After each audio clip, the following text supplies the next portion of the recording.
Hello, third graders. We are back with the Jumbies. We're going to be reading chapters 32 to 39.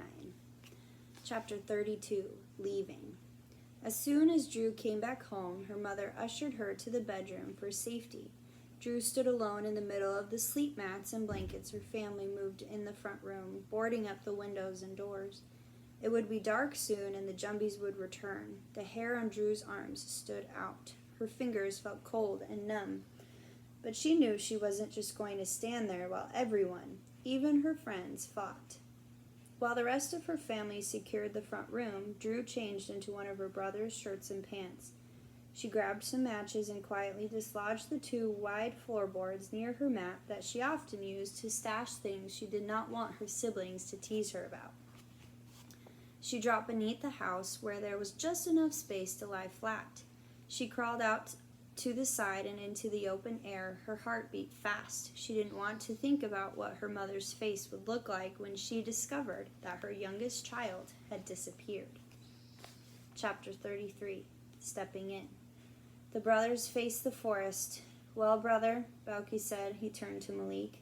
Malik extended his hand and Balki shook it solemnly. They took one last look at each other and stepped into the trees. Chapter 34, Firewood. Drew clenched a handful of matches in her fist. Her brother's shirt hung to her calves and her braid had snagged on a nail beneath the house and come loose again. She made her way through the sugarcane fields to the edges of the forest. There she picked up small dry twigs and branches and gathered them up in the hem of the shirt. She looked for an opening in the trees and closed her eyes for a moment to steady her nerves before she entered. Drew navigated through the dark forest with the tips of her toes and fingers.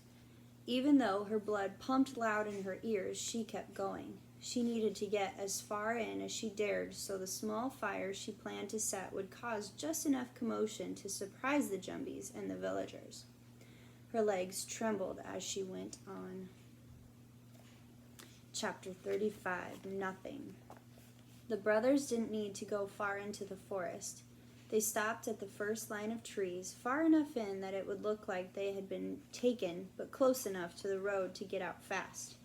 As soon as they found a spot to stop, they noticed something strange about the forest. There was no sound or movement around them. It was as if every single creature had disappeared. The sound of nothing as it filled their ears like dry cotton. The brothers strained to hear even the wind in the leaves. Balki sensed that the Jumbies were waiting for them to make their move. He looked at his little brother. Malik puffed his chest out to show he was brave and nodded once. Balki held his fist out and counted 1, 2, and 3 on his fingers. On the third finger, they both screamed into the night. The forest awakened. Chapter 36, Pushing Off. Corrine's heart beat out the moments till the brothers' signal would arrive. She watched the fishermen pull their boats in and set their nets to dry. Her muscles tensed. She strained her ears with the boats moored, and the fishermen moved towards their houses. If the boys didn't create their distraction soon, it would be too late. It had to be now while the men were still outside.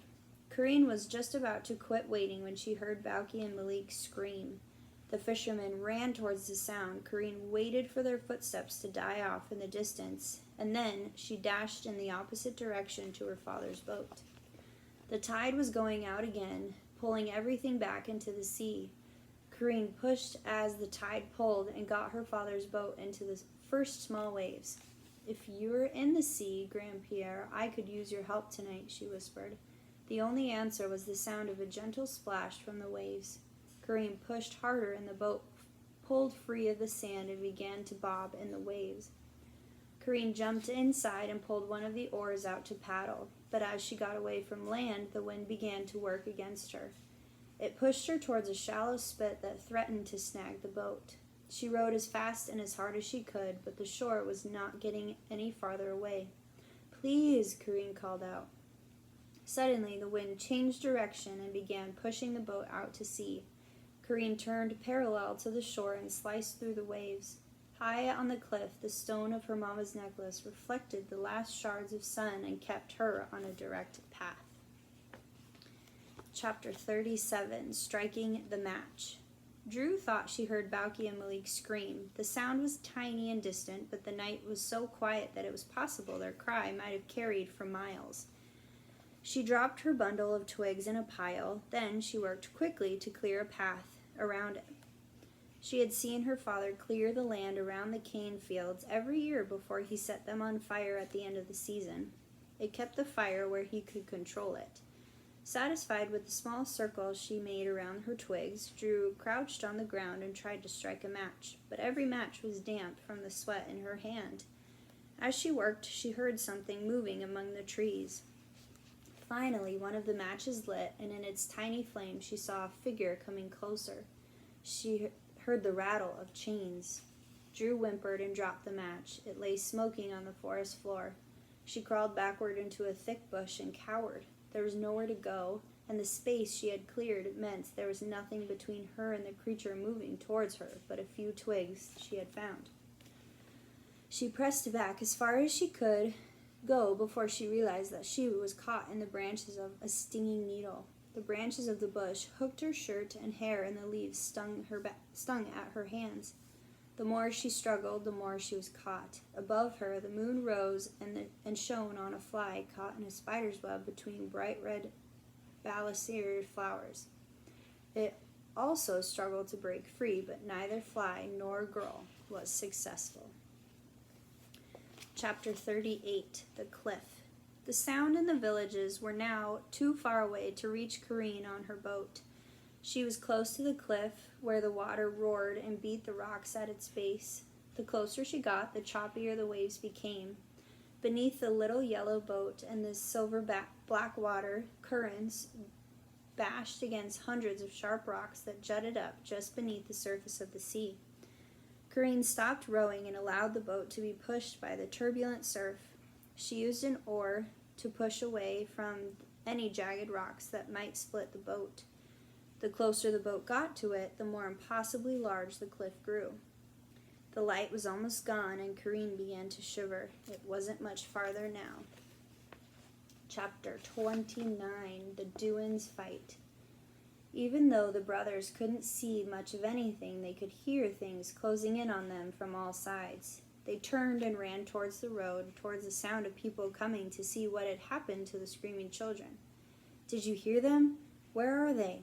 the booming voice of Hugo asked above the crowd that had gathered at the edge of the forest. "They're in there," said Victor. "They got them."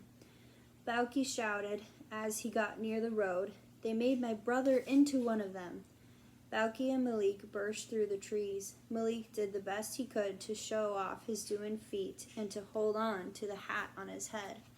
The people came to the road quickly and held up their weapons, ready to attack Malik. Balki hadn't thought of this. "We've lost enough children to these Jumbies," Lauren's mother shouted. "No more." She stomped towards the boys. "That one is their last," Victor said as he came up beside her. More people came out of their houses, each one carrying some kind of weapon. A garden rake, a large piece of driftwood, stones the size of fists. They all made their way towards the brothers. Balki stood in front of Malik and screamed, "Don't hurt my brother!" He knocked Malik to the ground to show them that Balki's feet were not real, but the adults pressed in closer. Malik threw himself over his brother and covered both of their eyes with their hands. But after a few moments, he peeked through his fingers and saw what the adults were really after. A band of Duins standing behind them on the edge of the forest with weapons of their own. The brothers scrambled out of the way of the fighting and crawled through legs to escape. Just as they reached the edge of the crowd, Balki turned back to his brother with a satisfied grin to help him up.